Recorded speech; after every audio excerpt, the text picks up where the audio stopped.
Okay, നമ്മൾ ആദ്യത്തെ ഒരു 5 മിനിറ്റ് കഴിഞ്ഞ ക്ലാസ്സിൽ ഡിസ്കസ് ചെയ്ത ടോപ്പിക് ഒന്ന് റിവേഴ്സ് ചെയ്യാം, പിന്നെ നമ്മുടെ ക്ലാസ്സിലേക്ക് പോവാം. ഇന്നലെ നമ്മുടെ ഡിസ്കഷൻ ഉണ്ടായിരുന്നത് ഇൻകം ടാക്സ് എന്താന്ന് പറഞ്ഞു. ഇൻകം ടാക്സിനെ നമ്മൾ ഗവൺമെന്റ് ചാർജ് ചെയ്യുന്ന ഒരു ഫിനാൻഷ്യൽ ലെവിയാണ് അല്ലെങ്കിൽ ഫിനാൻഷ്യൽ ചാർജിനെയാണ് നമ്മൾ ടാക്സ് എന്ന് പറയാറുള്ളത്. അത് ടാക്സ് രണ്ട് രീതിയിൽ വരാം, ഡയറക്റ്റ് ടാക്സ് ആവാം അല്ലെങ്കിൽ ഇൻഡയറക്റ്റ് ടാക്സ് ആവാം. അത് പറഞ്ഞു. അതിനുശേഷം ഇൻകം എന്ന് പറഞ്ഞാൽ നമുക്കിവിടെ 5 ഹെഡുകളിലാണ് ഇൻകത്തിനെ ഇത് ചെയ്തിട്ടുള്ളത്. ഒന്നാമത്തത് സാലറി എന്നുള്ള രീതിയിൽ, രണ്ടാമത്തത് ഹൗസ് പ്രോപ്പർട്ടിയാണ്, മറ്റൊന്ന് profit or gain from business or profession ആണ്, capital gain, then other resource. അത്രയും പറഞ്ഞിട്ടുണ്ടായിരുന്നു. പിന്നെ രണ്ട് ടേമുകൾ, ബേസിക് ആയിട്ടുള്ള 2 ടേം സംസാരിച്ചു. പ്രീവിയസ് ഇയർ എന്താണ്, അസസ്മെന്റ് ഇയർ എന്താണ് എന്നുള്ളത്. ഇൻകം ഏൺ ചെയ്യുന്ന വർഷത്തിനെ പ്രീവിയസ് ഇയർ എന്നും, നമ്മൾ ഇൻകം ഏൺ ചെയ്തതിന് ശേഷം കാൽക്കുലേറ്റ് ചെയ്യുന്ന ഇൻകത്തിന്റെ ടാക്സ് കാൽക്കുലേറ്റ് ചെയ്യുന്ന അല്ലെങ്കിൽ ടാക്സ് അസസ് ചെയ്യുന്ന വർഷത്തിന് അസസ്മെന്റ് ഇയർ എന്നും പറഞ്ഞു. അപ്പം സാധാരണഗതിയിൽ പ്രീവിയസ് ഇയറിൽ ഇൻകം ഏൺ ചെയ്യും, എന്നാൽ അസസ്മെന്റ് ഇയറിലായിരിക്കും, നെക്സ്റ്റ് ഇയറിലായിരിക്കും സാധാരണ അതിന്റെ ടാക്സ് കാൽക്കുലേറ്റ് ചെയ്യാം. എന്നാൽ ഒരു 5 സന്ദർഭങ്ങളുണ്ട് അല്ലെങ്കിൽ 5 സാഹചര്യങ്ങളുണ്ട്. ഈ 5 സാഹചര്യങ്ങളിൽ ഇൻകം ഏൺ ചെയ്ത വർഷം തന്നെ, അതായത് പ്രീവിയസ് ഇയറിൽ തന്നെ ടാക്സ് കാൽക്കുലേറ്റ് ചെയ്യും. അത് പറയുന്നത് 5 കാര്യങ്ങൾ. ഒന്ന് എന്താന്ന് വെച്ച് കഴിഞ്ഞാൽ നോൺ റെസിഡന്റിന്റെ ഷിപ്പിംഗ് ബിസിനസ് ആണ്, മറ്റൊന്ന് പെർമനന്റ് ആയിട്ട് ഒരാൾ ഇന്ത്യയിൽ നിന്ന് പുറത്തു പോവാണ്, മറ്റൊന്ന് ഒരാൾ AOP അല്ലെങ്കിൽ BOI അല്ലെങ്കിൽ AJP, ഇതൊക്കെ എന്താണെന്ന് കൃത്യമായിട്ട് നമുക്ക് പറയാം. അസോസിയേഷൻ ഓഫ് പേഴ്സൺ ഉണ്ട്, ബോഡി ഓഫ് ഇൻഡിവിജ്വൽ ഉണ്ട്, അതുപോലെ തന്നെ ആർട്ടിഫിഷ്യൽ ജുഡീഷ്യൽ പേഴ്സൺ. ഇവര് ലൈക്ലി ടു ഡിസോൾവ്, ഇവർ എന്ത് ചെയ്യാണ്, ബിസിനസ് നിർത്താൻ പോവാണ്. അങ്ങനെ വരുന്ന സാഹചര്യത്തിലും ഈ വർഷം തന്നെ ടാക്സ്, ഏത് വർഷമാണോ ഇൻകം ഏൺ ചെയ്തത് അതേ വർഷം തന്നെ ടാക്സ് എന്ത് ചെയ്യണം, കൊടുക്കണം. ലാസ്റ്റ് 4ാമത്തെ പോയിന്റ്, ടാക്സ് അവോയ്ഡ് ചെയ്യാൻ വേണ്ടിയിട്ട് നമ്മൾ എന്ത് ചെയ്തു, പിന്നെ പ്രോപ്പർട്ടി ട്രാൻസ്ഫർ ചെയ്തിട്ടുണ്ടെങ്കിൽ അതിനെ നമ്മൾ എന്ത് വിളിക്കും, ആ സാഹചര്യത്തിലും ഇൻകം ആ വർഷം തന്നെ കൊടുക്കണം. ഈ AOP BOI AJP എന്നുള്ള പോയിന്റ്, നമ്മൾ ആ AOP BOI AJP എന്ന് പറയുമ്പോൾ ഒരു കൺഫ്യൂഷൻ ഉണ്ടാവും. തൽക്കാലം നിങ്ങൾ മനസ്സിലാക്കുക, 3-4 ആളുകൾ കൂടിയിട്ട് കമ്പനിയോ മറ്റോ അല്ലാതെ രജിസ്റ്റർ ചെയ്യാതെ 3-4 ആളുകൾ കൂടിയ അതിനെ കമ്പനിന്നോ ഫേമെന്നോ ഒന്നും വിളിക്കാൻ കഴിയില്ല. അങ്ങനെയുള്ളതിനാണ് അസോസിയേഷൻ ഓഫ് പേഴ്സൺ അല്ലെങ്കിൽ ബോഡി ഓഫ് ഇൻഡിവിജ്വൽ എന്ന് പറയുന്നത്. അത്തരം ആളുകൾ ബിസിനസ് ക്ലോസ് ചെയ്യുകയാണെങ്കിൽ അതാണ് AOP BOI likely to dissolve എന്ന് പറഞ്ഞത്. എന്നാൽ ലാസ്റ്റത്തെ പോയിന്റ് നോക്കുക, discontinuance of business or profession. ഒരു ബിസിനസ്സോ പ്രൊഫഷനോ ആയിട്ട് കണ്ടിന്യൂ ചെയ്ത ഒരു സാധനം അയാളെ ഡിസ്കണ്ടിന്യൂ ചെയ്യാൻ, അവസാനിപ്പിക്കുകയാണ്. അങ്ങനെ വരുമ്പോഴും നമ്മൾ എന്ത് ചെയ്യും, പിന്നെ ഈ വർഷം ഏത് വർഷമാണോ ക്ലോസ് ചെയ്യുന്ന ആ വർഷം തന്നെ ടാക്സ് കൊടുക്കണം. ഇതാണ് നമ്മൾ പറഞ്ഞത്. ഇതിന്റെ ഡീറ്റെയിൽ ആയിട്ടുള്ള നോട്ട് നമുക്ക് വായിക്കാനുണ്ട്. ഞാൻ പറഞ്ഞല്ലോ, ബേസിക് ആയിട്ടുള്ള കുറച്ച് കാര്യങ്ങളൊക്കെ പറഞ്ഞതിന് ശേഷമാണ് നമ്മൾ അത്തരം നോട്ട് വായനയിലേക്കൊക്കെ പോകുന്നത്. അപ്പൊ ഇന്ന് നമ്മൾ ഇനി നമ്മുടെ 2ാമത്തെ ക്ലാസ്സിലേക്കാണ് പോകുന്നത്. ഓക്കെ, 2ാമത്തെ ക്ലാസ്സിന്റെ ഡിസ്കഷനിലേക്ക് പോവാണ്. ഇത്രയും പറഞ്ഞത് ജസ്റ്റ് കഴിഞ്ഞ ക്ലാസ് കഴിഞ്ഞ റിവിഷൻ മാത്രമാണ്. ഇന്ന് നമ്മൾ ഡിസ്കസ് ചെയ്യുന്നത് റെസിഡൻഷ്യൽ സ്റ്റാറ്റസ് ആണ്. അതിന് മുൻപായിട്ട് നമുക്ക് കുറച്ച് കാര്യങ്ങൾ മനസ്സിലാക്കാം. അതായത് ഇൻകം ടാക്സ് പേ ചെയ്യേണ്ടത് ആരാണ്? എവറി പേഴ്സൺ എന്നാ പറഞ്ഞത്. അതായത് ചാർജിങ് സെക്ഷനിൽ പറഞ്ഞിട്ടുള്ള ഒരു കാര്യം, എല്ലാ പേഴ്സണുകളും എന്ത് ചെയ്യണം, ടാക്സ് കൊടുക്കണം. Whose aggregate income exceeds ₹2,50,000. 2,50,000 മുകളിൽ ഒരാളുടെ ഒരു ഫിനാൻഷ്യൽ ഇയറിലുള്ള ഇൻകം എക്സീഡ് ചെയ്യുകയാണെങ്കിൽ അങ്ങനത്തെ എല്ലാ പേഴ്സണുകളും ടാക്സ് കൊടുക്കണം എന്നാണ് പറഞ്ഞിട്ടുള്ളത്. അല്ലെങ്കിൽ പ്രിസ്ക്രൈബ്ഡ് റേറ്റ് കഴിഞ്ഞാൽ എല്ലാവരും ടാക്സ് കൊടുക്കണം എന്നാണ് പറഞ്ഞിട്ടുള്ളത്. അപ്പൊ നമ്മളെ സംബന്ധിച്ചിടത്തോളം ആരാണ് ഈ പറയപ്പെട്ട പേഴ്സൺ എന്നുള്ളതാണ് നമ്മൾ നോക്കുന്നത്. ആരാണ് ഈ പറയപ്പെട്ട പേഴ്സൺ? എടാ, നമ്മളെ പോലെയുള്ള നാച്ചുറൽ ആയിട്ട് കയ്യും കാലും മൂക്കും എല്ലാം ഉള്ള സാധാ മനുഷ്യന്മാരാണ് ഒന്ന്. അതിനെയാണ് നമ്മൾ ഇൻഡിവിജ്വൽ എന്ന് വിളിക്കുന്നത്. അപ്പം പേഴ്സൺ എന്ന് എണ്ണുമ്പോൾ നമ്മളാകെ ആ പേഴ്സൺ എനിക്ക് തീരെ ഇഷ്ടമല്ല എന്ന് പറയുമ്പോൾ നമ്മളൊരു നാച്ചുറൽ ആയിട്ടുള്ള ഒരു പേഴ്സൺ ആയിട്ടുള്ള ഇൻഡിവിജ്വലിനെയാണ് മനസ്സിലാക്കിയെങ്കിൽ, ഇൻകം ടാക്സിൽ പേഴ്സൺ എന്ന് പറഞ്ഞാൽ ഇൻഡിവിജ്വൽ മാത്രമല്ല, അതിന്റെ കൂടെ എന്തും കൂടെ വരും, HUF വരും. HUF എന്ന് പറഞ്ഞാൽ എന്താ? ഒരു ബിസിനസ് രൂപമാണ്. ഹിന്ദു അൺഡിവൈഡഡ് ഫാമിലി എന്ന് പറയപ്പെടുന്ന ഒരു ബിസിനസ് രൂപമാണ് എന്താടാ HUF എന്ന് പറയുന്നത്. Hindu undivided family. അതിൽ ആരുണ്ടാവും? ഒരു വലിയ മെയിൽ മെമ്പർ ഉണ്ടാവും, അയാളുടെ പേരാണ് കർത്ത. അയാളുടെ കീഴില് പിന്നെ ഒരുപാട് ആളുകൾ എല്ലാവരും കൂടെ കൂടിയിട്ടുള്ള ആ ഫാമിലി ബിസിനസ് പോലെയുള്ള ഒരു സംവിധാനമാണ്. അപ്പൊ ആ സംവിധാനത്തിനെയും നമ്മൾ എന്ത് പറയുന്നുണ്ട്, പേഴ്സൺ എന്ന ഡെഫിനിഷൻ ഇൻക്ലൂഡ് ചെയ്തിട്ടുണ്ട്. ഇതിന്റെയൊക്കെ ഡീറ്റെയിൽ നോട്ട് സെപ്പറേറ്റ് ഉണ്ട്, നമ്മൾ സെപ്പറേറ്റ് വായിക്കും. ആദ്യം നമ്മൾ കൺസെപ്റ്റും കാര്യങ്ങൾ മനസ്സിലാക്കുക, അതിനുശേഷം നോട്ട് വായിക്കുക. അത് എന്താണ് എന്നുള്ള ക്രക്സ് പോയിന്റ് ക്ലിയർ ചെയ്തിട്ട് നോട്ട് വായിക്കുമ്പോൾ സിമ്പിൾ ആയിട്ട് നമുക്ക് എന്ത് ചെയ്യാൻ പറ്റും, മനസ്സിലാക്കാൻ പറ്റും. അതുകൊണ്ടാണ് ഡീറ്റെയിൽ ആയിട്ടുള്ള നോട്ട് നമ്മൾ വായിച്ചു പോകും. ആദ്യം കാര്യങ്ങൾ മനസ്സിലാക്കുക. അപ്പൊ ഇൻഡിവിജ്വൽ എന്ന് പറയുന്ന നാച്ചുറൽ ആയിട്ടുള്ള പേഴ്സൺ എന്ന ഡെഫിനിഷനിൽ വരുന്നുണ്ട്. അതുപോലെ തന്നെ ഈ ഒരു ഫാമിലി ബിസിനസ് രൂപമായിട്ടുള്ള ഹിന്ദു അൺഡിവൈഡഡ് ഫാമിലി, അതിലും എന്ത് ചെയ്യുന്നുണ്ട്, അതും പേഴ്സൺ എന്ന ഡെഫിനിഷനിൽ ഇൻക്ലൂഡ് ചെയ്യപ്പെട്ടിട്ടുണ്ട്. ഓക്കെ. ദെൻ മൂന്നാമത്തത് നമുക്ക് എല്ലാവർക്കും അറിയുന്ന കമ്പനികൾ. കമ്പനി എന്ന് പറഞ്ഞാൽ ഏതാ? A company registered under companies act 2013 or any other earlier law. ഏതെങ്കിലും കമ്പനീസ് ആക്ട് പ്രകാരം രജിസ്റ്റർ ചെയ്യപ്പെട്ടതിനെയാണ് കമ്പനി എന്ന് പറയാ. അല്ലാതെ നമ്മൾ സാധാരണഗതിയിൽ നമ്മുടെ നാട്ടിൻ പുറത്തുള്ള ഒരു മാനുഫാക്ചറിങ് കൺസേൺ ഒക്കെ പിടിച്ച് നമ്മൾ കമ്പനി എന്ന് പറയും. ചിലപ്പോൾ ഒരാൾ നടത്തുന്ന സോൾ ട്രേഡർ ആയിരിക്കും, സോൾ ട്രേഡർഷിപ്പ് ആയിരിക്കും അത് ഉണ്ടാവുക, സോൾ പ്രൊപ്പറേറ്റർഷിപ്പ് ആയിരിക്കും അത് ഉണ്ടാവുക. എന്നാൽ കമ്പനി എന്നിനെ വിളിക്കണം എന്നുണ്ടെങ്കിൽ അത് കമ്പനീസ് ആക്ട് പ്രകാരം രജിസ്റ്റർ ചെയ്യപ്പെട്ടതാവണം. ഒരു കൊമേഴ്സ് സ്റ്റുഡന്റ് കമ്പനി എന്ന്, ഞാനൊരു കമ്പനിയിൽ വർക്ക് ചെയ്യാണ് എന്ന് പറയുന്നുണ്ടെങ്കിൽ ആ കൊമേഴ്സ് സ്റ്റുഡന്റ് പറയേണ്ട വേർഡ് എങ്ങനെ തന്നെ ആയിരിക്കണം? കമ്പനീസ് ആക്ട് പ്രകാരം രജിസ്റ്റർ ചെയ്യപ്പെട്ടതാണെങ്കിൽ മാത്രമേ കമ്പനി എന്ന് പറയാൻ പാടുള്ളൂ. ഓക്കെ. അപ്പൊ ഇൻഡിവിജ്വൽ എന്താണടാ? ഒരു പേഴ്സൺ ആണ്. HUF എന്താണടാ? ഒരു പേഴ്സൺ ആണ്. HUF എന്ന് പറഞ്ഞാൽ എന്താ? കർത്ത എന്ന് പറയുന്ന ഒരു മെയിൽ മെമ്പറിന്റെ കീഴിലുള്ള ഒരു ഫാമിലിയുടെ രൂപത്തിൽ നടക്കുന്ന ഒരു ഫാമിലി ബിസിനസ് ആണ് ഹിന്ദു അൺഡിവൈഡഡ് ഫാമിലി എന്ന് പറയപ്പെടുന്ന ഒരു പാർട്ട്ണർഷിപ്പ് രൂപം തന്നെയാണത്. ഓക്കെ. പിന്നെ കമ്പനി പറഞ്ഞു. അടുത്തത് ഫേം. ഏത് ഫേം? LLP ആവാം, അല്ലെങ്കിൽ പാർട്ട്ണർഷിപ്പ് ഫേം ആവാം. LLP ആക്ട് പ്രകാരം രജിസ്റ്റർ ചെയ്യപ്പെട്ട ഫേം ആണെങ്കിൽ അത് LLP ആണ്. പാർട്ട്ണർഷിപ്പ് ഫേം ആണെങ്കിൽ പാർട്ട്ണർഷിപ്പ്. എന്തായാലും പാർട്ട്ണർഷിപ്പ് ഫേമുകളെ നമ്മൾ ഫേം എന്നാ വിളിക്കുക. അല്ലെങ്കിൽ 4 ആൾ കൂടിയിട്ട് ഒരു ബിസിനസ് സ്റ്റാർട്ട് ചെയ്തിട്ടുണ്ടെങ്കിൽ നമ്മൾ കമ്പനി എന്ന് പറയാൻ പാടില്ല. അതിന് പാർട്ട്ണർഷിപ്പ് ഫേം ആണെങ്കിൽ ഫേം എന്ന് പറയും. അത് കമ്പനീസ് ആക്ട് പ്രകാരമാണെങ്കിൽ കമ്പനി എന്ന് പറയും. എന്തായാലും അത്. ഇനി അടുത്തത് AOP ഓർ BOI. AOP എന്ന് പറഞ്ഞാൽ, എടാ നമ്മൾ ഒരു ബിസിനസ് സ്റ്റാർട്ട് ചെയ്യുമ്പോൾ കമ്പനി ആയിട്ട് രൂപീകരിക്കുന്നതിന് മുൻപായിട്ട് 4 or 5 ആളുകൾ തുടങ്ങിയിട്ടുള്ള ഒരു രൂപമായിരിക്കും അത്.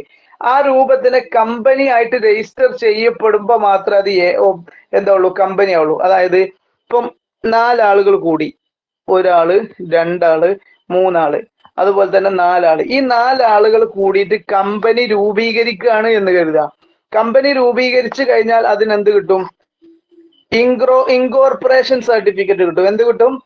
കമ്പനിയുടെ ഇൻകോർപ്പറേഷൻ സർട്ടിഫിക്കറ്റ് കിട്ടും. ആ ഇൻകോർപ്പറേഷൻ സർട്ടിഫിക്കറ്റ് കിട്ടുന്നത് വരെ അതിനെ നമുക്ക് കമ്പനി എന്ന് വിളിക്കാൻ പറ്റൂല. അപ്പൊ അതിനെ വിളിക്കാൻ പറ്റുന്ന പേരെന്താ? അസോസിയേഷൻ ഓഫ് പേഴ്സണോ അല്ലെങ്കിൽ ബോഡി ഓഫ് ഇൻഡിവിജ്വലിനെ വിളിക്കാൻ പറ്റുള്ളൂ. അപ്പോ ഇനി അതേപോലെ തന്നെ ഒരു പാർട്ട്ണർഷിപ്പ് ഫേമായിട്ട് രജിസ്ട്രേഷൻ കംപ്ലീറ്റ് ആയിട്ടില്ല, അതുവരെ അതിന്റെ സ്റ്റാറ്റസ് എന്താ? AOP ഓർ BOI എന്നാ. അപ്പൊ രജിസ്റ്റർ ചെയ്ത് കഴിഞ്ഞാൽ അത് എന്തായി മാറി? കമ്പനിയോ പാർട്ട്ണർഷിപ്പ് ഫേമോ LLP ആയി മാറി. ഇപ്പൊ നമ്മൾ സാധാരണ നാട്ടും പുറത്തൊക്കെ കാണാറുണ്ട്, വേനലാകുന്ന സമയത്ത് നമ്മുടെ തണ്ണിമത്തന്റെ കച്ചവടം നടത്താൻ 4 ആളുകളുണ്ട്. 4 ഫ്രണ്ട്സ് കൂടിയിട്ട് വേനലാകുമ്പോൾ അവർ തണ്ണിമത്തന്റെ കച്ചവടം നടത്തും. അത് കഴിഞ്ഞാൽ അവരെന്ത് ചെയ്യും? കുറച്ചിങ്ങോട്ട് മാറിക്കഴിഞ്ഞാൽ ചില സമയത്ത് പായസത്തിന്റെ കച്ചവടം, അല്ലെ, മുളയരി പായസം എന്നൊക്കെ പറഞ്ഞിട്ട് പായസത്തിന്റെ കച്ചവടം ചെയ്യും. ഇത് ഇവരെന്തെങ്കിലും കമ്പനിയോ അല്ലെങ്കിൽ പാർട്ട്ണർഷിപ്പ് ഫേമോ അങ്ങനെ എന്തെങ്കിലും ആയിട്ട് രജിസ്റ്റർ ചെയ്തിട്ടുണ്ടോ? അങ്ങനെ രജിസ്റ്റർ ചെയ്തിട്ടില്ല. അങ്ങനെ രജിസ്റ്റർ ചെയ്തിട്ടില്ലെങ്കിൽ ഇത് ഒന്നെങ്കിൽ AOP ആയിരിക്കും, അല്ലെങ്കിൽ അത് BOI ആയിരിക്കും. എന്താ AOP എന്ന് പറഞ്ഞു കഴിഞ്ഞാല്, AOP പറയുന്നതിനേക്കാളും സുഖം BOI ആണ്. ബോഡി ഓഫ് ഇൻഡിവിജ്വൽ എന്ന് പറഞ്ഞാൽ അതിൽ വ്യക്തികൾ മാത്രമേ ഉണ്ടാവുള്ളൂ. 4 ആളുകൾ മാത്രം കൂടിയിട്ട് ബിസിനസ് ചെയ്യുകയാണെങ്കിൽ അത് ബോഡി ഓഫ് ഇൻഡിവിജ്വൽ ആണ്. ഒരു പാർട്ട്ണർഷിപ്പ് ഫേമും 4 ആളും, ഞാൻ വരക്കുന്ന ചിത്രമൊക്കെ വളരെ മോശമായിരിക്കും, ജസ്റ്റ് മനസ്സിലാക്കാൻ വേണ്ടി മാത്രം. ഇതിനെ നമുക്ക് അസോസിയേഷൻ ഓഫ് പേഴ്സണിനെ വിളിക്കാൻ പറ്റുള്ളൂ. ഒരു പാർട്ട്ണർഷിപ്പ് ഫേമോ വേറെ 4 ആളും കൂടിയിട്ട് ഒരു ബിസിനസ് ചെയ്യാണ്, അതിനെ രജിസ്റ്റർ ചെയ്തിട്ടില്ല, അതിനെ അപ്പൊ നമുക്ക് AOP നെ വിളിക്കാൻ പറ്റുള്ളൂ. എന്നാൽ 4 ആള് കൂടി രജിസ്ട്രേഷൻ കംപ്ലീറ്റ് ആയിട്ടില്ല, അതിനെ നമ്മൾ BOI എന്നാ വിളിക്കുക. രണ്ടും ഒരേ കൺസെപ്റ്റ് തന്നെയാണ്. ഇവിടെ ഇൻഡിവിജ്വൽസ് മാത്രമായതുകൊണ്ട് അതിന്റെ പേര് BOI എന്നായി. എന്നാൽ ഇൻഡിവിജ്വലും അല്ലെങ്കിൽ മറ്റൊരു പാർട്ട്ണർഷിപ്പ് ഫേമും കൂടെ കൂടിയിട്ടായതുകൊണ്ട് അതിനെ BOI എന്ന് വിളിക്കാൻ വയ്യ, അതുകൊണ്ട് അതിനെ AOP എന്ന് വിളിക്കുന്നത്. എന്തായാലും ഇൻഡിവിജ്വൽ എന്താണ്? പേഴ്സൺ ആണ്. HUF എന്താണ്? പേഴ്സൺ ആണ്. കമ്പനി എന്താണ്? പേഴ്സൺ ആണ്. ഫേം എന്താണ്? പാർട്ട്ണർഷിപ്പ് firm, whether it is LLP or പാർട്ട്ണർഷിപ്പ് ഫേം ഏതാവട്ടെ, രണ്ടും എന്താണ്? പേഴ്സൺ ആണ്. പേഴ്സൺ എന്ന് പറഞ്ഞാൽ എന്താണെന്ന് വെച്ച് കഴിഞ്ഞാൽ പേഴ്സന്റെ പേരിലാണ് ടാക്സ് അടക്കേണ്ടത്. അപ്പൊ ഇവരൊക്കെ പേഴ്സൺ ആണ്. AOP BOI ഇത് പേഴ്സൺ ആണ്. ലോക്കൽ അതോറിറ്റി എന്ന് പറഞ്ഞാൽ എന്താ? നമ്മുടെ പഞ്ചായത്ത്, മുനിസിപ്പാലിറ്റി പോലത്തവരൊക്കെയാണ്. AJP അവിടെ നിൽക്കട്ടെ. ഇതിനു മുൻപ് ഇത്രയും പറഞ്ഞ കാര്യങ്ങൾ ക്ലിയർ ആണോ അല്ലേ എന്നൊന്ന് കമന്റ് ചെയ്യാം. എല്ലാവരും കമന്റ് ചെയ്യാം. ഇത്രയും പറഞ്ഞ കാര്യങ്ങൾ ഓക്കെ ആണോ അല്ലേ എന്ന് കമന്റ് ചെയ്യാം. Hello, minute.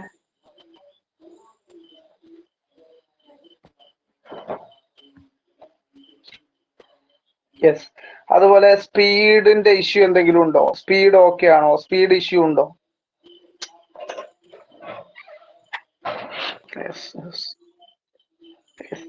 ഓക്കെ. യെസ്.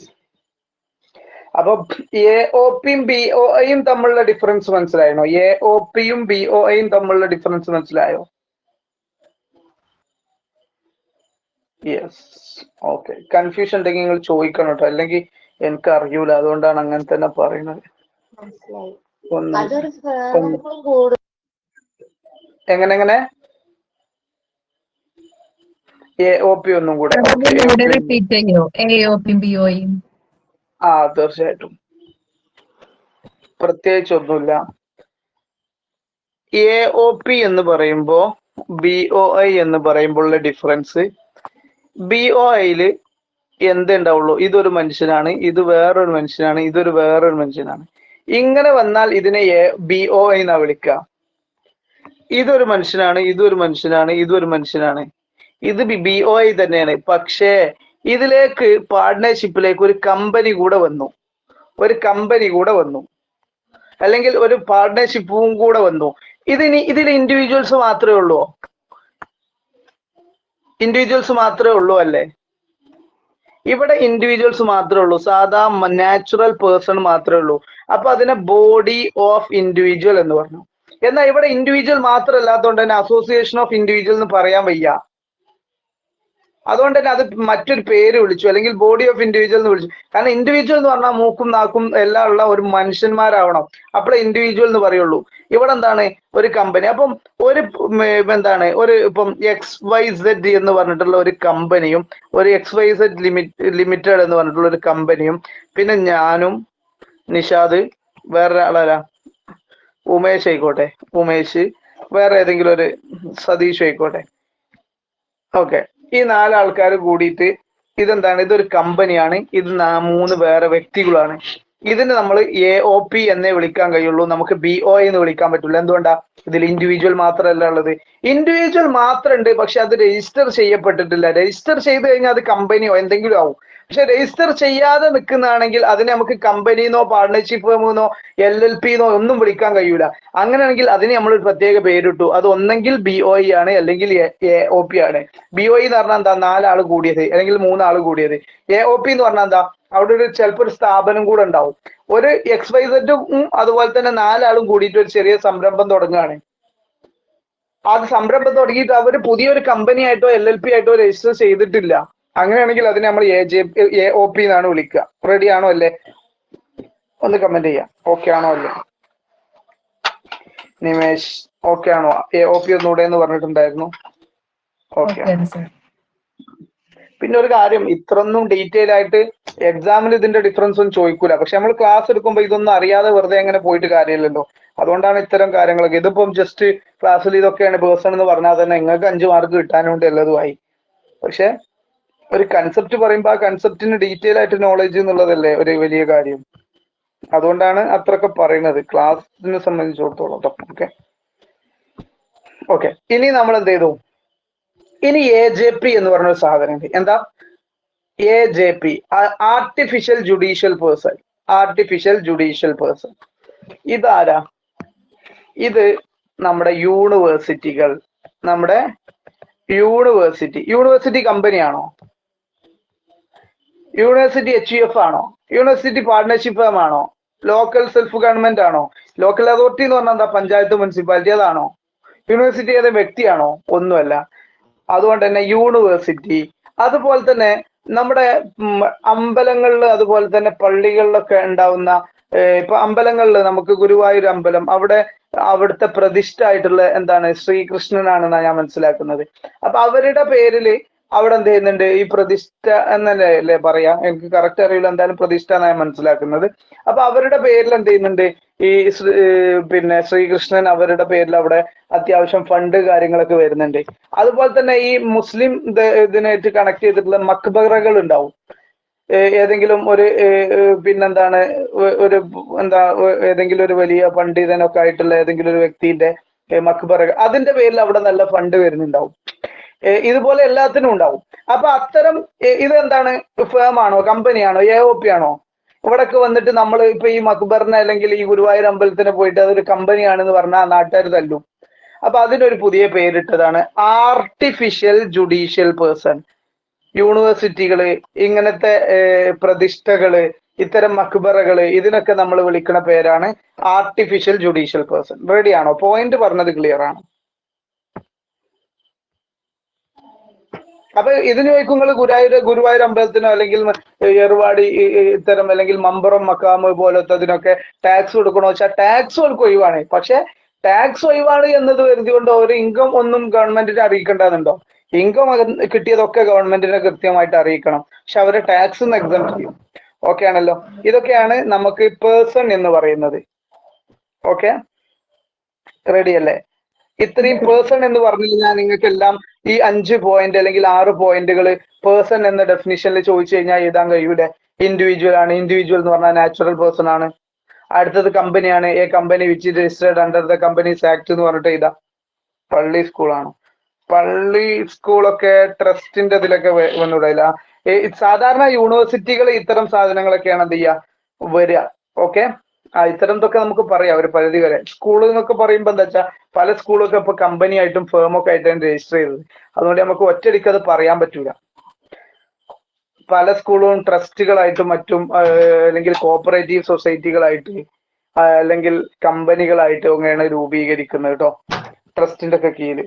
അതിനപ്പുറത്തേക്ക് ഞാൻ പറഞ്ഞല്ലോ, ഈ പ്രതിഷ്ഠകൾ ഒക്കെ നമുക്ക് അവരൊരു പ്രത്യേക ഒരു വ്യക്തിയായിട്ട് പറയാൻ കഴിയൂലല്ലോ. അപ്പൊ ആർട്ടിഫിഷ്യൽ ജുഡീഷ്യൽ പേഴ്സൺ അതിനൊരു സ്റ്റാറ്റസ് കൊടുത്തതാണ്. അത് കോടതി ഒക്കെ മുഖാന്തരം അതിനെന്താണ് ഒരു ജുഡീഷ്യലി ഒരു പേഴ്സൺ ആയിട്ട് അതിനെ ആർട്ടിഫിഷ്യൽ പേഴ്സൺ ആയിട്ട് അംഗീകരിക്കുകയാണ് ചെയ്തത്. അതുകൊണ്ടാണ് പള്ളി എന്നുള്ള രീതിയിൽ അങ്ങനെയാണ് നമുക്ക് പറയാൻ പറ്റൂല കേട്ടോ. ഞാൻ പറഞ്ഞല്ലോ ഇത്തരം ഇത്. അതുപോലെ തന്നെ യൂണിവേഴ്സിറ്റികൾ, അതൊക്കെയാണ് മെയിൻ ആയിട്ട് വരുന്നത്. അപ്പോ കമ്പനീസിനെ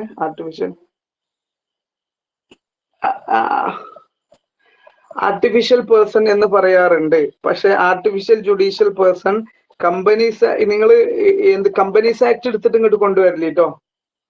അതായത് ഇൻകം ടാക്സിൽ കമ്പനി എന്നൊന്നല്ലാത്ത ഇങ്ങനത്തെ ഇതിനെയാണ് നമ്മൾ എന്ത് പറയുന്നത്? മറ്റേത് ആർട്ടിഫിഷ്യൽ പേഴ്സൺ എന്നുള്ള രീതിയിൽ നമ്മൾ പറയാറുണ്ട്. Local authority, sir local authority ഒന്നുമില്ലടാ. മുനിസിപ്പാലിറ്റി, പഞ്ചായത്ത്, ഇതിനാണ് ലോക്കൽ അതോറിറ്റി എന്ന് പറയുന്നത്. Municipality, panchayat, okay. കമ്പനിനെ ആർട്ടിഫിഷ്യൽ പേഴ്സൺ എന്ന് പറയുന്നത് വെച്ചാൽ പറയാം. ഞാൻ ഇവിടെ നിങ്ങൾ രണ്ടും കൂടെ മിക്സ് ചെയ്യലിട്ടോ. അതായത് കമ്പനീസ് ആക്ട് ഇതും കൂടെ കൊണ്ടുവന്ന് മിക്സ് ചെയ്യല്. കമ്പനി നമ്മൾ വേറെ തന്നെ പറഞ്ഞു. ഇവിടെ ആർട്ടിഫിഷ്യൽ ജുഡീഷ്യൽ പേഴ്സൺ എന്ന് പറഞ്ഞത് കൃത്യമായിട്ടും എന്തൊക്കെയുള്ളൂ? കമ്പനികളല്ല. ഈ 6 ശരിക്ക് ആർട്ടിഫിഷ്യൽ ജുഡീഷ്യൽ പേഴ്സൺ എന്നുള്ള ഡെഫിനിഷനിൽ വരുന്നത് കൃത്യമായിട്ടും മുകളിൽ പറഞ്ഞ ബാക്കി എല്ലാം ഒഴിച്ചിട്ടുള്ളത് എന്നുള്ള രീതിയിലാണ്. അതായത് ഇൻഡിവിജ്വൽ, HUF ഇതൊന്നും അല്ലാത്ത അങ്ങനെ ഡീറ്റെയിൽ നോട്ടിലേക്ക് നമുക്ക് വരാം. ഇപ്പൊ എക്സാമ്പിൾ കാര്യങ്ങൾ മാത്രം മനസ്സിലാക്കാം. സ്ക്രീന് കാണുന്നില്ല എന്ന് പറയുന്നുണ്ട്. ആർക്കും സ്ക്രീന് കാണുന്നില്ലേ? ഒന്ന് എല്ലാവരും ഒന്ന് കമന്റ് ചെയ്ത്.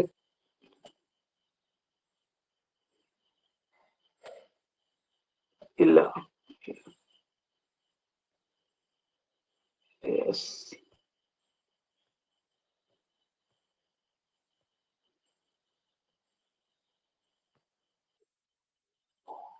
ഇപ്പോൾ ഉള്ള അവസ്ഥ ഒന്ന് പറയൂട്ടോ. ഞങ്ങളെ കമന്റ് വായിക്കാൻ വരുമ്പോഴാണ് ആ പോകുന്നത്. സ്ക്രീൻ കാണുന്നുണ്ടോ? ഓക്കെ, കാണാം. Okay okay. എടാ നേരത്തെ ആരോ ചോദിച്ചു, കാണുന്നുണ്ട്. ആ ഉണ്ട്, ഇല്ല, ഓക്കെ. ഏതായാലും കാണുന്നുണ്ട്. എല്ലാവരും അങ്ങോട്ടും മിക്സ്ഡ് അഭിപ്രായം. ഓക്കെ, പിന്നെ ഇല്ല,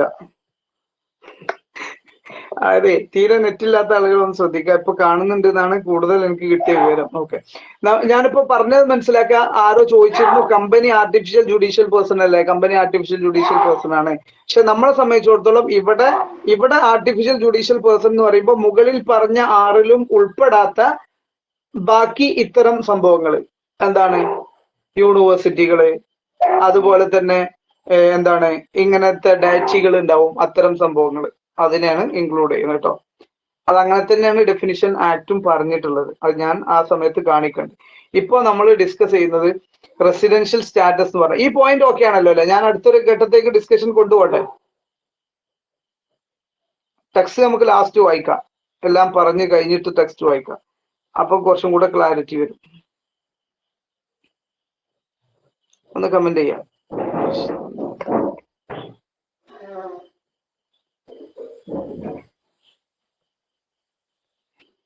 ഓക്കെ, അപ്പൊ ഇനി അടുത്തൊരു ഘട്ടത്തേക്ക് ഡിസ്കഷൻ പോവാണ്. ഇനിയാണ് നമ്മൾ മെയിൻ ആയിട്ട് ഡിസ്കസ് ചെയ്യാൻ പോകുന്ന റെസിഡൻഷ്യൽ സ്റ്റാറ്റസ് എന്ന് പറഞ്ഞിട്ടുള്ളത്. നമ്മുടെ ഒരു 3-4 ദിവസത്തെ ഡിസ്കഷൻ റെസിഡൻഷ്യൽ സ്റ്റാറ്റസ് എന്ന ഈ ഒരു പോയിന്റിലേക്കായിരിക്കും നമ്മൾ കൊണ്ടുപോകുന്നുണ്ടാവുക. എന്താണ് റെസിഡൻഷ്യൽ സ്റ്റാറ്റസ് എന്ന് പറഞ്ഞാൽ, നമ്മൾ ഇത്രയും പറഞ്ഞ വ്യക്തികള് ഏതൊക്കെ ഇൻകത്തിന് ടാക്സ് കൊടുക്കണം എന്ന് നിശ്ചയിക്കുന്നത് അവരുടെ റെസിഡൻഷ്യൽ സ്റ്റാറ്റസിന്റെ അടിസ്ഥാനത്തിലാണ്. ഏതൊക്കെ ഇൻകം എന്ന് ചോദിച്ചു കഴിഞ്ഞാൽ, സ്ക്രീൻ കാണുന്നില്ലെങ്കിൽ ഇനി ഞാൻ സ്ക്രീനിലാണ് ഉള്ളത്, അതുകൊണ്ട് തന്നെ മെസ്സേജ് അയച്ചിട്ട് കാര്യം ഉണ്ടാവില്ല, നിങ്ങൾ പറയണം കേട്ടോ. സ്ക്രീൻ കാണുന്നില്ലെങ്കിൽ അങ്ങനെ തന്നെ പറയണം, വോയിസ് മൈക്ക് തുറന്ന് പറയണം. ഓക്കെ, റെസിഡൻഷ്യൽ സ്റ്റാറ്റസ് എന്ന് പറയുമ്പോൾ ശ്രദ്ധിക്കുക, ഈ വ്യക്തികളുടെ ഒക്കെ ഇൻകം ടാക്സ് കൊടുക്കാനുള്ള ബാധ്യത ഓരോ ഇൻകം, 2 ടൈപ്പ് ഇൻകം ഉണ്ട്. ഇന്ത്യൻ ഇൻകം ഉണ്ട്, അതുപോലെ തന്നെ ഫോറിൻ ഇൻകം ഉണ്ട്. ഈ ഇന്ത്യൻ ഇൻകത്തിനും ഫോറിൻ ഇൻകത്തിനും ടാക്സ് കൊടുക്കണോ വേണ്ട എന്ന് തീരുമാനിക്കുന്നതിന്റെ ഒരു ഘടകം റെസിഡൻഷ്യൽ സ്റ്റാറ്റസ് ആണ്. പല ഘടകങ്ങളിൽ ഒന്നെന്താണ് റെസിഡൻഷ്യൽ സ്റ്റാറ്റസ്. എന്താ റെസിഡൻഷ്യൽ സ്റ്റാറ്റസ് എന്ന് പറഞ്ഞാൽ, അയാൾ എത്ര ദിവസം ഇന്ത്യയിൽ നിന്നാണ് എന്നതിന്റെ അടിസ്ഥാനത്തിലാണ്. ഒരു പേഴ്സൺ ഇന്ത്യയിൽ അവിടെ ഇത് കാണുന്നുണ്ടല്ലോ അല്ലെ? സ്ക്രീൻ കാണുന്നുണ്ടല്ലോ അല്ലെ? കാണുന്നുണ്ട് സാർ. ഓക്കെ, റെക്കോർഡിംഗും അവൈലബിൾ ആണ്. റെക്കോർഡിംഗ് ചിഹ്നം കാണുന്നുണ്ടല്ലോ. Okay, individual. അപ്പൊ ഒരു റെസിഡൻഷ്യൽ സ്റ്റാറ്റസ് നമ്മൾ എങ്ങനെ നോക്കാന്ന് വെച്ച് കഴിഞ്ഞാൽ, നമ്മൾ നോക്കേണ്ടത് ആ ഒരു വ്യക്തി അല്ലെങ്കിൽ ആ കമ്പനി ഇന്ത്യയിലുള്ള അതിന്റെ പ്രവർത്തനങ്ങളോ ഇന്ത്യയിലുള്ള അതിന്റെ താമസിച്ച ദിവസങ്ങളോ നോക്കിച്ചിട്ടാണ്. അതുകൊണ്ട് തന്നെ ഇൻഡിവിജ്വൽ HUFന് ക്രൈറ്റീരിയ ഒരു രീതിയിൽ പറയുന്നുണ്ട്. Firm, AOP, local authority, company, മറ്റുള്ള എല്ലാം കൂടെ കൂടിയിട്ട് മറ്റു രീതിയിലുമാണ് നമുക്ക് ക്രൈറ്റീരിയ പറയാനുള്ളത്. നമ്മൾ ഇന്ന് ഡിസ്കസ് ചെയ്യാൻ പോകുന്ന ഇൻഡിവിജ്വൽ, അതായത് നാച്ചുറൽ ആയിട്ടുള്ള മനുഷ്യൻ, അവരുടെ റെസിഡൻഷ്യൽ സ്റ്റാറ്റസ് നോക്കാനാണ് നമ്മൾ ഉദ്ദേശിക്കുന്നത്. ഒരു റെസിഡന്റ് ചിലപ്പോ വ്യത്യസ്ത രീതിയിൽ റെസിഡന്റ് ആവാം, നോൺ റെസിഡന്റ് ആവാം, ചിലപ്പോ ഡീംഡ് റെസിഡന്റും ആവാം. ഇൻഡിവിജ്വലിന്റെ കേസാ പറയുന്നത്. ഇതിന്റെ ഡിസ്കഷൻ ആണ് നമ്മൾ മുന്നോട്ട് പോകുന്നത്. ഒരു ഇൻഡിവിജ്വൽ എപ്പോ റെസിഡന്റ് ആവും, എപ്പോ നോൺ റെസിഡന്റ് ആവും, ഇതൊക്കെ നോക്കുന്നതിനാണ് റെസിഡൻഷ്യൽ സ്റ്റാറ്റസ് നോക്കുക എന്ന് പറയുന്നത്. ഇത് നമ്മുടെ പാർട്ട് ബിയിൽ 5 മാർക്കിന് ഒന്നെങ്കിൽ ഇതിന്റെ തിയറി പ്രൊവിഷൻ ചോദിക്കാം, തിയറി ആസ്പെക്ട്, അല്ലെങ്കിൽ ഒരു പ്രോബ്ലം തന്നെ പ്രതീക്ഷിക്കാം. ഓക്കെ, എന്തായാലും 5 മാർക്കിന് ഒരു ക്വസ്റ്റ്യൻ നിങ്ങൾക്ക് ഈ ഏരിയയിൽ നിന്ന് പ്രതീക്ഷിക്കാവുന്നതാണ്. അപ്പൊ നമ്മൾ നോക്കാൻ പോകുന്നത് എന്താണ്, റെസിഡൻഷ്യൽ സ്റ്റാറ്റസ് ആണ്. അപ്പൊ ഒരു വ്യക്തി ഇന്ത്യയിൽ എപ്പോഴാണ് റെസിഡന്റ് ആവുക? ഒരു ഇൻഡിവിജ്വലിനെ ഇൻഡിവിജ്വലിന്റെ റെസിഡൻഷ്യൽ സ്റ്റാറ്റസിനെ നമുക്കൊന്ന് ക്ലാസിഫൈ ചെയ്താൽ, റെസിഡൻഷ്യൽ സ്റ്റാറ്റസിനെ ഒന്ന് ക്ലാസിഫൈ ചെയ്തെടുത്തു കഴിഞ്ഞാൽ, റെസിഡൻഷ്യൽ സ്റ്റാറ്റസ് ഓഫ് ഇൻഡിവിജ്വൽ എന്നാട്ടോ, ഇൻഡിവിജ്വൽ എഴുതുന്നുണ്ട്. ഇൻഡിവിജ്വൽ അയാൾ ഒന്നെങ്കിൽ റെസിഡന്റ് ആവും, റെസിഡന്റ് ആവും, അല്ലെങ്കിൽ അയാള് നോൺ റെസിഡന്റ് ആവും. ഇതൊന്നും അല്ലാത്ത മറ്റൊരു സന്ദർഭമുണ്ട്, ഡീംഡ് റെസിഡന്റ്. അത് നമ്മൾ വേറെ തന്നെ പിന്നെ പറയും. ഇപ്പൊ നമ്മൾ ഒരാള് റെസിഡന്റ് എപ്പോഴാവും, നോൺ റെസിഡന്റ് എപ്പോഴാവും എന്നുള്ളതാണ് ഡിസ്കസ് ചെയ്യുന്നത്. ഡീംഡ് റെസിഡന്റ് കൺസെപ്റ്റ് വേറെ തന്നെ പറയാനുള്ളതാണ്. റെസിഡന്റ് എപ്പോ ആവും എന്ന് ചോദിച്ചാൽ വളരെ സിമ്പിൾ ആണ്. രണ്ട് കണ്ടീഷൻസ് ഉണ്ട്. രണ്ട് കണ്ടീഷനുകളിൽ ഏതെങ്കിലും ഒന്ന് സാറ്റിസ്ഫൈ ചെയ്താൽ അയാൾ റെസിഡന്റ് ആണ്. ഈ കണ്ടീഷന്റെ പേരെന്താ? B1 എന്നും B2 എന്നും. അപ്പൊ ഒരാൾ എപ്പോഴാ റെസിഡന്റ് ആവുക? ഒന്നെങ്കിൽ B1 സാറ്റിസ്ഫൈ ചെയ്തിട്ടുണ്ട്, B2 സാറ്റിസ്ഫൈ ചെയ്തിട്ടില്ല, ഇയാൾ റെസിഡന്റ് ആണ്, ഒരു സാഹചര്യം. മറ്റൊന്ന് B1 സാറ്റിസ്ഫൈ ചെയ്തിട്ടില്ല, പക്ഷെ B2 സാറ്റിസ്ഫൈ ചെയ്തിട്ടുണ്ട്, ഇയാൾ റെസിഡന്റ് ആണ്. അപ്പൊ ഒരാൾ എപ്പോഴാണ് നോൺ റെസിഡന്റ് ആവുക? B1 സാറ്റിസ്ഫൈ ചെയ്തില്ല, B2 നോക്കിയപ്പോ അതും സാറ്റിസ്ഫൈ ചെയ്തിട്ടില്ല. അപ്പൊ എന്താ? Any one of the basic condition satisfy ചെയ്താൽ അയാൾ റെസിഡന്റ് എന്ന് വിളിക്കും. ഇതിൽ ഒന്ന് പോലും സാറ്റിസ്ഫൈ ചെയ്തിട്ടില്ലെങ്കിൽ നോൺ റെസിഡന്റ് എന്ന് വിളിക്കും. ഡീംഡ് റെസിഡന്റ് വേറെ തന്നെ പറയാനുള്ളതാണ്. അത് ഈ കണ്ടീഷനായിട്ട് നിങ്ങൾ ചേർക്കേ ചെയ്യരുത്. അപ്പൊ എന്താണ്, എപ്പോഴാണ് റെസിഡന്റ് ആവുക എന്ന് നമ്മൾ പറഞ്ഞു. എപ്പോഴാ റെസിഡന്റ് ആവുക? B1 അല്ലെങ്കിൽ B2 ഏതെങ്കിലും ഒന്ന് സാറ്റിസ്ഫൈ ചെയ്താൽ റെസിഡന്റ് ആവും, ഇല്ലെങ്കിലോ നോൺ റെസിഡന്റ് ആവും. ഒന്നും കൂടെ വ്യക്തമായി പറഞ്ഞാൽ, നമ്മൾ ഒരാളെ ഇതെടുക്കുമ്പോൾ B1 നോക്കുക. B1 നോക്കിയപ്പോ B1 എന്താണ്? സാറ്റിസ്ഫൈ ആയിട്ടുണ്ട്, അയാൾ എന്താണ്? റെസിഡന്റ് ആണ്. എന്നാൽ B1 ഒരാൾ സാറ്റിസ്ഫൈ ആയിട്ടില്ല, അയാളെ കേസിൽ അയാളെ B2 കൂടെ നോക്കണം. B2 അയാൾ സാറ്റിസ്ഫൈ ചെയ്തു എന്ന് കരുതുക, B2 പറയുന്ന കണ്ടീഷൻ സാറ്റിസ്ഫൈ ചെയ്തു എന്ന് കരുതുക. അങ്ങനെയാണെങ്കിൽ അയാൾ റെസിഡന്റ് ആണ്. B1 നോക്കി, അത് നോ ആണ്. B2 നോക്കി, അതും നോ ആണ്. അങ്ങനെങ്കിൽ അയാളെ നമ്മൾ വിളിക്കുന്ന പേരാണ് നോൺ റെസിഡന്റ്. എടാ, ഞാനിപ്പോഴും B1 എന്താ B2 എന്ന് പറഞ്ഞിട്ടില്ല കേട്ടോ. നിങ്ങൾക്ക് ഈ പറഞ്ഞ കാര്യം ക്ലിയർ ആണോ? B1 B2 എന്ന് പറഞ്ഞ ഈ കാര്യം ക്ലിയർ ആണോ എന്ന് മാത്രം പറയാ. B1 ഞാൻ പറഞ്ഞിട്ടില്ല. ഇപ്പൊ പറഞ്ഞ സാധനം ക്ലിയർ ആണോ? ഒരാൾ എപ്പോ റെസിഡന്റ് ആവും, എപ്പോ നോൺ റെസിഡന്റ് ആവും എന്ന് പറഞ്ഞ കാര്യം ക്ലിയർ ആണോ? ക്ലിയർ ആണ് sir. Yes. Okay, set. Okay, അപ്പൊ ഇനി നമുക്ക് B1 എന്താന്ന് അറിയണം. B1 വളരെ സിമ്പിൾ ആണ്. B1 ഒരു റിസ്ക് ഇല്ലാതെ മനസ്സിലാക്കാം. B1 എന്താ? ഞാൻ കഴിഞ്ഞ ക്ലാസ്സിൽ ഒരു കാര്യം പറഞ്ഞിട്ടായിരുന്നു, പ്രീവിയസ് ഇയർ എന്ന് പറഞ്ഞാൽ എന്താണ് എന്ന്. എന്താ പ്രീവിയസ് ഇയർ എന്ന് പറഞ്ഞാൽ? ഇന്നു ഞാൻ തുടങ്ങിയപ്പോൾ പറഞ്ഞു, ഇൻകം ഏൺ ചെയ്യുന്ന വർഷത്തിനെയാണ് നമ്മൾ പ്രീവിയസ് ഇയർ എന്ന് പറയാ. അപ്പൊ ഇൻകം ഏൺ ചെയ്ത വർഷത്തിൽ, അതായത് പ്രീവിയസ് ഇയറിൽ ആ ഒരു വ്യക്തി ഇൻഡിവിജ്വലിനല്ലേ നോക്കുന്നത്. ഹി ഹാസ് ബീൻ ഇന്ത്യ, അല്ലെങ്കിൽ assessee has been in India for 182 days or more during the previous year.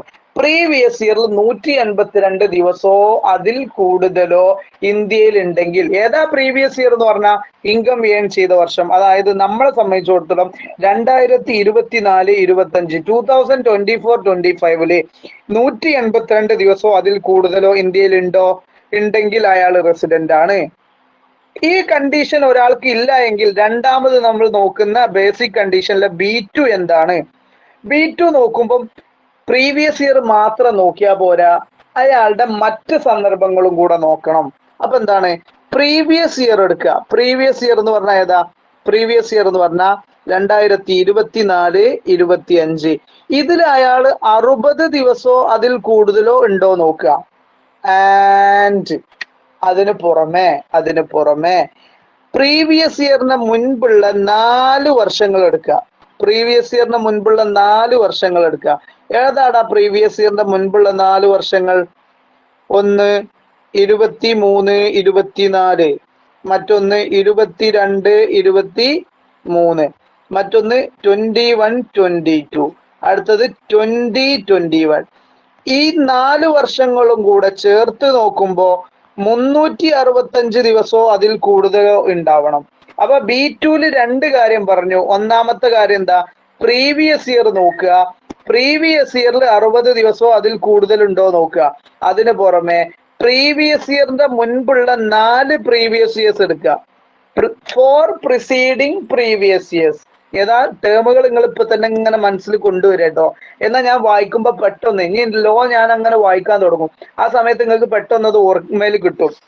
അപ്പം he has been in India for 60 days or more during the previous year and for 365 days or more during the previous year preceding the relevant previous year അങ്ങനെയൊക്കെ പറയാം. അപ്പൊ അത് വായിക്കുമ്പോൾ ചിലപ്പോൾ confusion ആവും. പക്ഷെ അതുകൊണ്ടാണ് നമ്മൾ ഈ പറഞ്ഞ കാര്യങ്ങൾ കൃത്യമായിട്ട് മനസ്സിലാക്കുക. പ്രീവിയസ് ഇയർ ആയിട്ടുള്ള 2024-25 60 ദിവസം ഉണ്ടാവുകയും അതിന് മുൻപുള്ള 4 വർഷം കൂടെ എടുക്കുക. അതിൽ ടോട്ടൽ ചെയ്തിട്ട് 365 ദിവസമോ അതിൽ കൂടുതലോ ഇന്ത്യയിൽ ഉണ്ടാവുക. ഇങ്ങനെയാണെങ്കിൽ B2 സാറ്റിസ്ഫൈഡ് ആയിട്ടുണ്ട്. ഇവിടെ എനിക്കറിയാം B2ലാണ് കുറച്ച് ആൾക്കാർക്ക് വീണ്ടും കൺഫ്യൂഷൻ ഉണ്ടാവുക. അതുകൊണ്ട് B2 നമ്മൾ ഒന്നും കൂടെ പറയുന്നുണ്ട്. B2 എന്താണ്? B2 എന്ന് പറഞ്ഞാൽ B2 നിങ്ങൾ 2 കണ്ടീഷൻ നോക്കണം. ഒന്നാമത്തെ കണ്ടീഷൻ പ്രീവിയസ് ഇയറിൽ എത്ര ദിവസം ഉണ്ട് നോക്കുക. അത് 60 ദിവസമോ അതിൽ കൂടുതലോ ആണ് എന്ന് നോക്കുക. B2ൽ മറ്റൊരു കാര്യം കൂടെ നോക്കണം. അത് 4 പ്രിസീഡിങ് പ്രീവിയസ് ഇയേഴ്സ് എടുക്കുക. ഈ 4 പ്രിസീഡിങ് പ്രീവിയസ് ഇയേഴ്സ് എടുക്കുമ്പോൾ അതിൽ 365 ദിവസമോ അതിൽ കൂടുതലോ ഉണ്ടോ നോക്കുക. ഇതിൻ്റെയൊക്കെ നോക്കുമ്പോൾ എങ്ങനെയാണ് വരിക? പ്രീവിയസ് ഇയർ എന്ന് പറഞ്ഞാൽ 24-25 ആണ്. 24-25 60 ദിവസം ഉണ്ടോ നോക്കുക, അതിൽ കൂടുതലുണ്ടോ നോക്കുക. അതിന് മുൻപുള്ള 4 പ്രിസീഡിങ് പ്രീവിയസ് ഇയേഴ്സ് ഏതാ? അതാണ് നമ്മൾ പറഞ്ഞത് 23-24, 22-23, 21-22, 20-20, 20-21. ഈ 4 പ്രിസീഡിങ് പ്രീവിയസ് എടുത്തു. പ്രീവിയസ് ഇയറിന്റെ മുൻപുള്ള 4 പ്രിസീഡിങ് പ്രീവിയസ് ഇയേഴ്സ് അതെല്ലാം കൂടെ നോക്കിയിട്ട് 365 ദിവസമോ അതിൽ കൂടുതലോ ഇന്ത്യയിൽ ഉണ്ടോ നോക്കുക. ഇങ്ങനെ ഉണ്ടെങ്കിൽ B2 B2ൽ 2 കണ്ടീഷൻ പറഞ്ഞു. ആ 2 കണ്ടീഷനും കൂടെ ഒന്നിച്ചു വന്നാൽ B2 സാറ്റിസ്ഫൈഡ് ആയി. ഇതാണ് B1ഉം B2.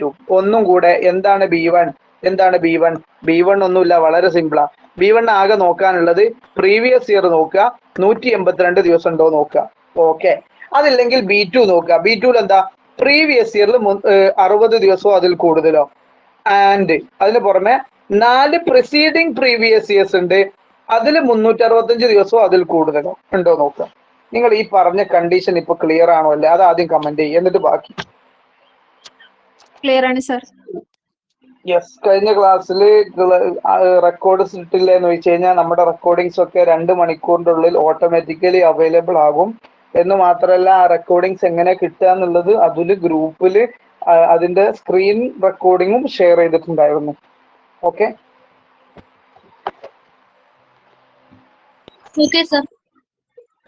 യെസ്. അപ്പൊ അത്രേ ഉള്ളൂ നമ്മുടെ ബേസിക് കണ്ടീഷൻ. ഇത് രണ്ടും നിങ്ങൾ ഒരിക്കലും മറക്കരുത്. ബേസിക് കണ്ടീഷൻ 1ഉം 2ഉം. ഇനി ഞാൻ കൂടുതലൊന്നും ഇന്നത്തെ ഡിസ്കഷനിൽ പോകുന്നില്ല. ഞാൻ കുറെ സന്ദർഭങ്ങൾ ചോദിക്കും. അത് നിങ്ങൾ അയാൾ എന്താണ് എങ്ങനെയാണ് എന്നുള്ളത് നിങ്ങൾ പറഞ്ഞാൽ മതി. ഓക്കെ. നമ്മുടെ കണ്ടീഷൻസ് ഇതാ ഇവിടെ കാണും. ഇതാണ് ബേസിക് കണ്ടീഷൻ. ഇതാ സ്റ്റേ ഇൻ ഇന്ത്യ. കാണുന്നില്ലേ? സ്ക്രീന് കാണുന്നുണ്ടല്ലോ അല്ലെ? Residential status 2 condition. 182 days in previous year or 365 days over last 4 years and 60 days in the financial year. In the previous year എന്ന് മനസ്സിലാക്കിയാൽ മതി. ഓക്കെ. അതാണ് കണ്ടീഷൻ. ഓക്കെ. കുറച്ചും കൂടെ വ്യക്തമായിട്ട് ഇതാ ഇവിടെ ഒരു സാധനം. പ്രീവിയസ് ഇയറിൽ stay in India previous year 182 or more. Yes ആണെങ്കിൽ ഡയറക്റ്റ് റെസിഡന്റ് ആയി. ഇനി ഒന്നും നോക്കണ്ട. നോ അങ്ങനെയാണെങ്കിൽ 2 കാര്യം നോക്കുക. പ്രീവിയസ് ഇയറിൽ 60 ദിവസം ഉണ്ടോ നോക്കുക. പ്ലസ് പ്രിസീഡിങ് പ്രീവിയസ് 4 എടുക്കുക. അതിൽ 365 ഉണ്ടോ നോക്കുക. അത് യെസ് ആയി കഴിഞ്ഞാൽ അത് വീണ്ടും റെസിഡന്റ് ആയി മാറി. ഇതും നോ ആണെങ്കിൽ, അതായത് 182 എന്നുള്ളത് നോ ആയി, ഈ പറഞ്ഞ 2 കണ്ടീഷനും നോ ആയി, ഓട്ടോമാറ്റിക്കലി നോൺ റെസിഡന്റ് ആയി. അത്രേ ഉള്ളൂ. സിമ്പിൾ ആണെന്ന് വിശ്വസിക്കുന്നു. നമ്മൾ പറഞ്ഞ കാര്യം. ഇനി ഞാൻ കുറച്ച് സന്ദർഭങ്ങൾ പറയാം. അയാളെ റെസിഡന്റ് ആണോ അല്ലേ നിങ്ങൾ പെട്ടെന്ന് എടുത്താൽ മതി. പ്രീവിയസ് ഇയർ ഏതാ?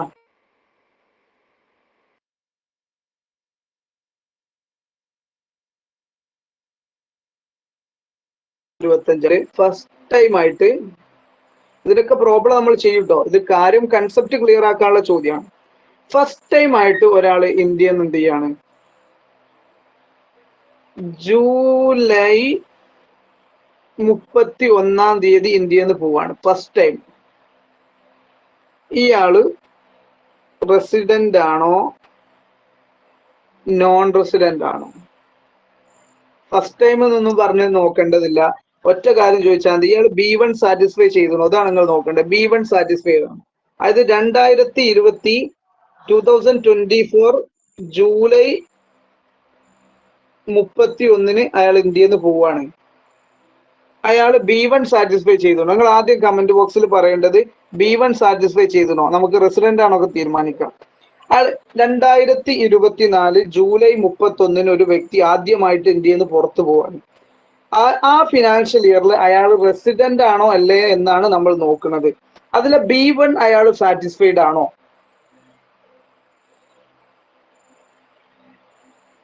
B1 സാറ്റിസ്ഫൈഡ് ആണോ എന്ന് നോക്കാൻ നമ്മൾ എന്താ ചെയ്യേണ്ടേ? 2024-25 ഏപ്രിൽ മാസത്തിൽ അയാൾ എത്ര ദിവസം ഉണ്ട്? ഏപ്രിലില് 30 ദിവസം ഉണ്ട്. മെയ് മാസം എത്ര ദിവസം ഉണ്ട്? 31 ദിവസം ഉണ്ട്. സ്ക്രീൻ കാണുന്നുണ്ട് വിശ്വസിക്കുന്നു. ജൂണില് 30 ദിവസം ഉണ്ട്. ജൂലൈയില് 31 ഉണ്ട്. എല്ലാം കൂടെ ടോട്ടൽ ഇപ്പൊ എത്ര വരുന്നത്? 122. B1 സാറ്റിസ്ഫൈഡ് ആണോ അല്ലേ? അല്ല. അല്ല. ഇനി ഞാൻ ചോദിക്കുന്നത് B2 സാറ്റിസ്ഫൈഡ് ആണോ? എല്ലാവരും കമന്റ് ബോക്സിൽ വന്ന് പറയാ, B2 സാറ്റിസ്ഫൈഡ് ആണോ അല്ലേ? അതെ. യെസ്. കാരണം എന്താ? ഈ വർഷം 60 ഉണ്ട്. അതിന് പുറമെ അതിന് മുൻപ് അയാൾ ആദ്യമായിട്ടാണ് ഇന്ത്യക്ക് പുറത്തു പോകുന്നത്. അപ്പൊ സ്വാഭാവികമായിട്ടും 365 ഉണ്ടാവില്ലേ? ഫസ്റ്റ് ടൈം ആയിട്ടല്ലേ ഇന്ത്യയിൽ നിന്ന് പുറത്തു പോകുന്നത്. അതിനു മുമ്പ് ഈ ഇന്ത്യയിൽ മാത്രം സേവിച്ച് ജീവിക്കുന്ന ഒരു മനുഷ്യനാണ്. അപ്പൊ എല്ലാവർക്കും ഇതെല്ലാവർക്കും ഈ ക്വസ്റ്റ്യൻ എല്ലാവർക്കും മനസ്സിലായോ ഇല്ലേ?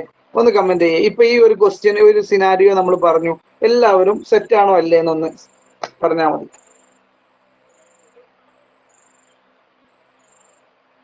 ഒറ്റ മിനിറ്റ് ഒന്ന് കുറച്ച്. ഫാത്തിമ ഹന്ന എന്ന് പറഞ്ഞ ആള് നോ എന്ന് എഴുതിയത് മനസ്സിലായില്ല എന്നറിയാനാണ്. അതാണെങ്കിൽ ഒന്നുകൂടെ റിപ്പീറ്റ് ചെയ്യാനാണ്. അതൊന്ന് പറഞ്ഞേ. മനസ്സിലാവാത്തതിനുള്ള നോ ആണോ? ബാക്കിയുള്ളവരൊക്കെ ഒന്ന് ടൈപ്പ് ചെയ്ത് നിർത്തി. ഹന്ന എന്ന് പറയുന്നവരാണ് മനസ്സിലായിട്ടില്ല. Okay. Hello sir.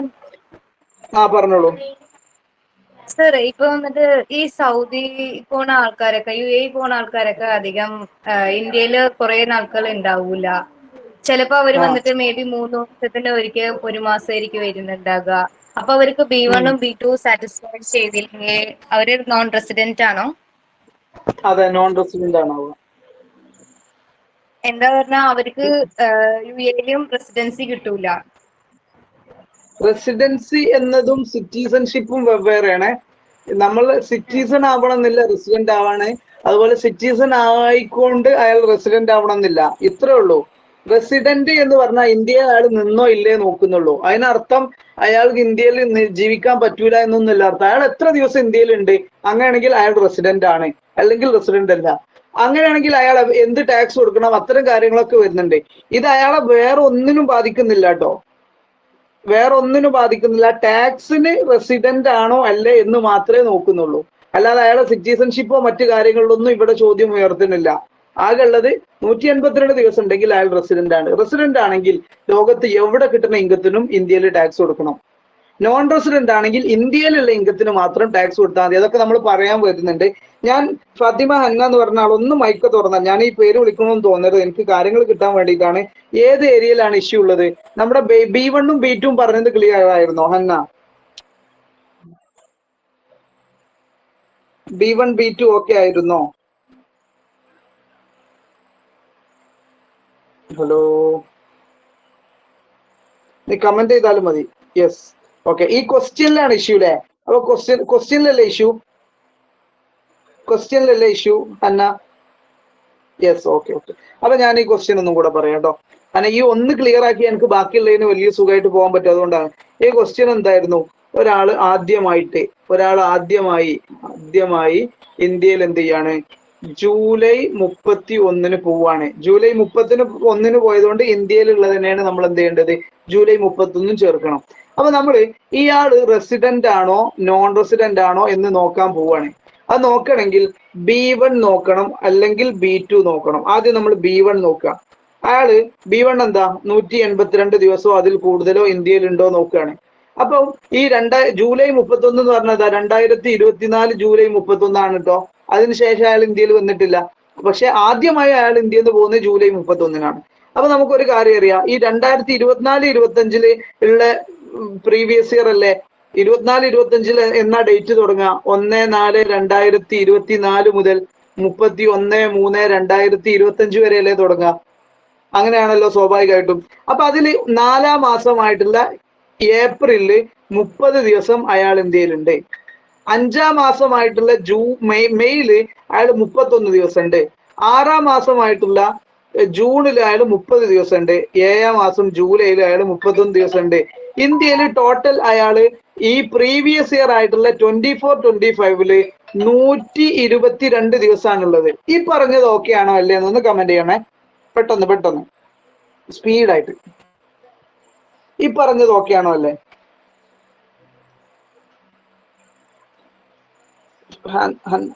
Yes okay. അപ്പൊ നമ്മള് അടുത്ത എന്റെ ഒരു ചോദ്യം, ഇയാള് B1 സാറ്റിസ്ഫൈ, ഹന്ന മാത്രം കമന്റ് ചെയ്താൽ മതി, ബാക്കി എല്ലാവരും കൂടെ കമന്റ് ചെയ്താൽ എനിക്ക് കാണാൻ പറ്റൂല. B1 ഇയാള് സാറ്റിസ്ഫൈ ചെയ്തണോ? ചെയ്തിട്ടുണ്ടെങ്കിൽ Y എന്ന് കമന്റ് ചെയ്യുക, ഇല്ലെങ്കിൽ N എന്ന് കമന്റ് ചെയ്യുക. B1 എന്ന് പറഞ്ഞ 182 ദിവസം പ്രീവിയസ് ഇയറിൽ ഉണ്ടാവുക എന്ന് പറഞ്ഞ ആ കണ്ടീഷൻ സാറ്റിസ്ഫൈ ചെയ്തില്ലെങ്കിൽ Y എന്ന് എഴുതുക, അല്ലെങ്കിൽ N എഴുതുക. 182 ദിവസം അയാൾ ഇന്ത്യയിൽ ഉണ്ടായോ? നമ്മളിപ്പോ എണ്ണിയതനുസരിച്ച് 122 ദിവസം ഉണ്ടായിട്ടുള്ളൂ. അപ്പൊ അയാള് 122 ദിവസം 182 എന്ന ദിവസം ഇന്ത്യയിൽ നിന്നോ പ്രീവിയസ് ഇയറിൽ? അതായത് 2024-25 ജൂലൈ 31 പോയപ്പോ 182 ദിവസം അതിൽ കൂടുതലോ ഇന്ത്യയിൽ ഉണ്ടായോ? ഒന്നുകൂടെ ഒന്ന് മൈക്കൊന്ന് ഉണക്കിയ നന്നാവും. 182 ദിവസം വന്നടോ?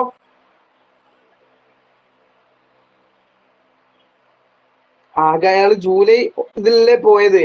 ആ സ്വാഭാവികമായിട്ടും 122 ദിവസമല്ലേ ഉള്ളൂ. അപ്പൊ B1 എന്ന 182 ദിവസം ഇന്ത്യയിൽ ഉണ്ടാവുക എന്ന കണ്ടീഷൻ അത് സാറ്റിസ്ഫൈ ആയിട്ടുണ്ടോ?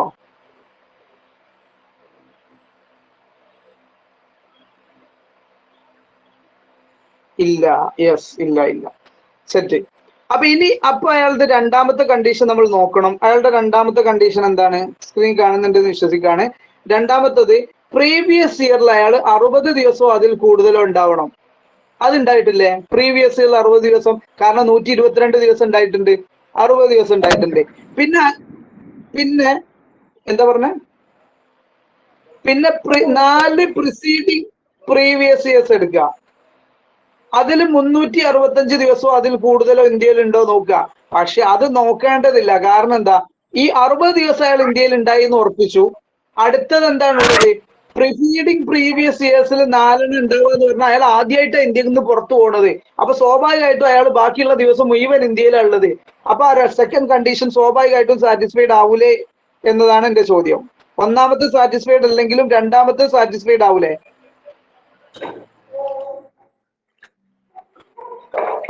അതെ, രണ്ടാമത്തെ സാറ്റിസ്ഫൈഡ് ആവൂലേ?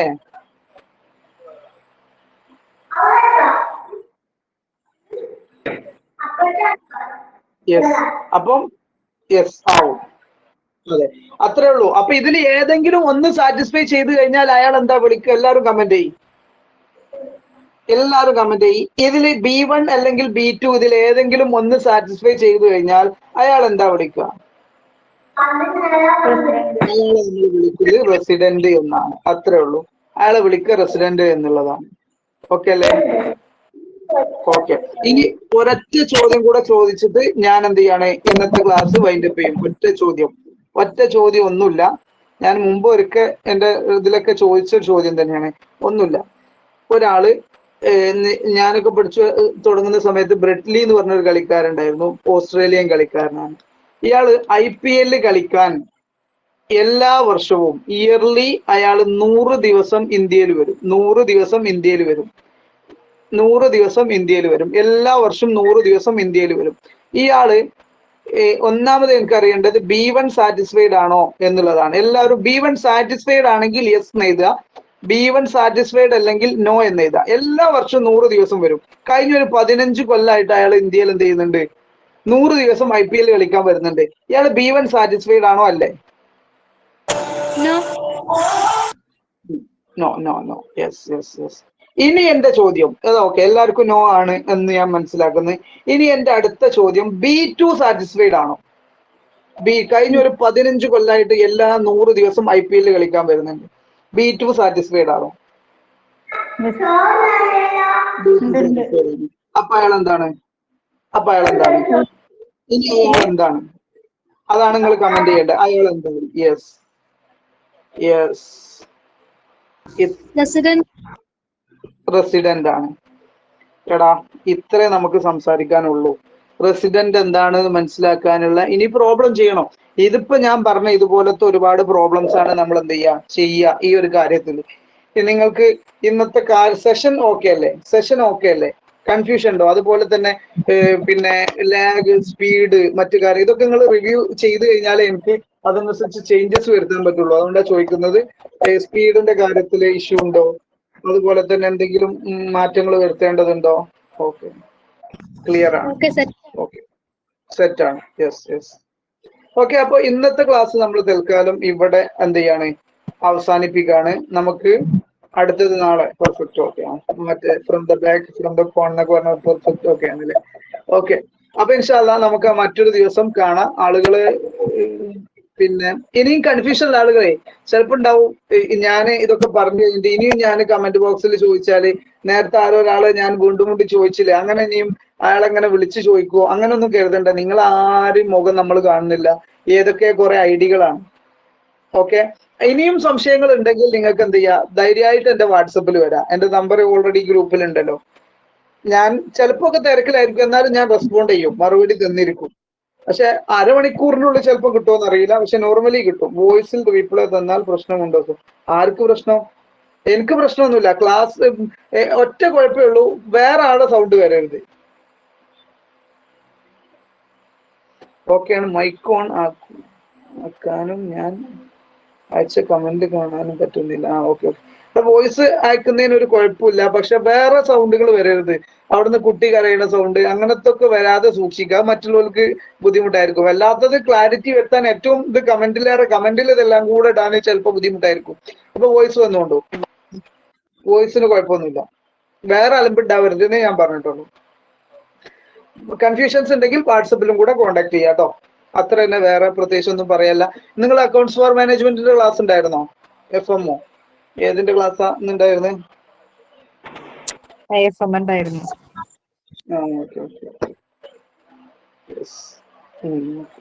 ഏതായാലും സെറ്റ്. നമുക്ക് ഇങ്ങനെ ഒരു 3 മാസം തുടർച്ചയായിട്ട് ഇതുപോലെ എല്ലാവരും ഉണ്ടായി കഴിഞ്ഞാൽ, എല്ലാവരും ഒന്നുമില്ല, 110ഓളം ആളുകൾ നമ്മുടെ ഇതിൽ ജോയിൻ ചെയ്തു. 44 ആളുകളൊക്കെ വന്നിട്ടില്ല. എന്തായാലും ഇതുപോലെ ഓരോരുത്തർക്കും ഓരോ തിരക്കായിരിക്കും, എന്നാലും മാക്സിമം ലൈവിൽ തന്നെ പങ്കെടുക്കുക. നമുക്ക് ഉഷാറാക്കി കാര്യങ്ങൾ കൈകാര്യം ചെയ്യണം. ഞാൻ പറഞ്ഞല്ലോ, ഇതുപോലെ എല്ലാവരും ഉണ്ടെങ്കിൽ നമ്മൾ ലാസ്റ്റ് റിസൾട്ട് വരുമ്പോൾ നമ്മളെ റിസൾട്ടുകൾ ഇതിൽ കാണുമ്പോൾ നമുക്ക് മനസ്സിലാക്കാൻ പറ്റും. ഓക്കെ, തൽക്കാലം എല്ലാം നമുക്ക് ഇന്ന് തീർക്കാം. ഓക്കെ, മറ്റൊരു ദിവസം നാളെ കാണാം. രാവിലെ 9 മണി തന്നെ കേട്ടോ. ഞാൻ വിളിക്കൂല എന്ന് പറഞ്ഞാലും ചില ആളുകളൊക്കെ ഇത് ചെയ്തുകൊണ്ട് തന്നെ നിങ്ങൾ പരസ്പരം അങ്ങോട്ടും ഇങ്ങോട്ടൊക്കെ ക്ലാസ്സിലും കൂടെ അറിയിക്കും. 9 എന്നുള്ളത് ഒന്ന് അറിയിക്കും കൂടെ ചെയ്യാം. ഞാൻ എന്റെ പങ്ക്ച്വാലിറ്റി ഉറപ്പാണ് എന്നുള്ളതുകൊണ്ടാണ് ഞാൻ അത് അയക്കൂല എന്ന് പറയുന്നത്. അതെന്റെ ഇതായിട്ടുള്ളത് കാര്യമായതുകൊണ്ടാണ്. ബാക്കി ഒന്നുമില്ല പ്രത്യേകിച്ച്. നിങ്ങൾ പരസ്പരം അങ്ങോട്ടും. Okay, thank you. ശരി, നമുക്ക് അവസാനിപ്പിക്കാം. റെക്കോർഡിങ്സ് ഇപ്പോഴും ഓടുന്നുണ്ട് അല്ലേ?